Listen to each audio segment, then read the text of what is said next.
আশা তো বুঝতেই পারছো যে একটা মানুষের একটা আশা থাকে। তাই ছোট ভাই এখন প্রত্যেকটা মানুষকে নিয়ে সুস্থভাবে চলছে, ভালোভাবে চলছে। কিন্তু ভাইকে আমি শুধু একটা কথাই বলবো, যে আমার বলা উচিত না, যদি আমার কথা বুঝতে পারে তাহলে ও বুঝবে। কখনো সোশ্যাল মিডিয়াতে দাঁড়িয়ে কাউকে কোনো কথা বলাটা উচিত না আমি মনে করি। কারণ আমি এখনো পর্যন্ত জীবনে এত কিছু ঝড় বয়ে গেছে আমার মধ্যে, আমি কাউকে একটা কথাও বলিনি। আর আমি রুবেল ভাইকে বলেছিলাম যে ওকে একটু থামতে, তো থামছে না। তাই এইটা আমি শুধু রিকোয়েস্ট করতে পারি, আর তো বলতে পারি না।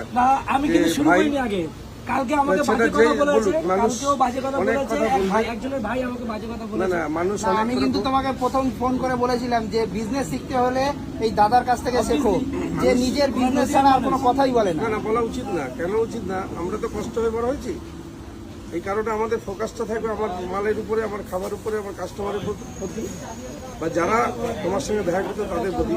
বাইরে থেকে কে কি বললো সেটা কখনো কান দিতে নেই, কোনো কথা রিপ্লাই দিতে নেই, কারণ আমি কাউকে দিই না।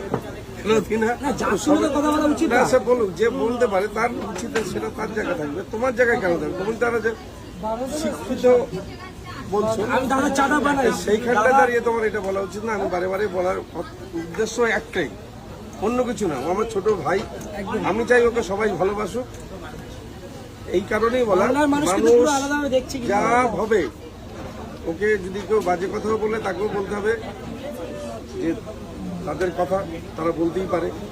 তোমার এইটা বলা উচিত যে একবার আমার কাছে আসো, আমার ব্যবহারে তুমি মুগ্ধ হয়ে যাবে। না মুগ্ধ হবে, আসবে কখনো ভাই যে আমি চলে আসলাম, সেটা তো এরকম আসতেই পারে। তো যাই হোক দাদা, ভাইয়ের চা খেয়েছেন? মা ভাই চা তো খাবো অবশ্যই, কারণ আমি চা অমৃত খাওয়াবো। আমি অনেক কটা মলে ঢুকেছি, আমি কোনো মলে চা খাইনি।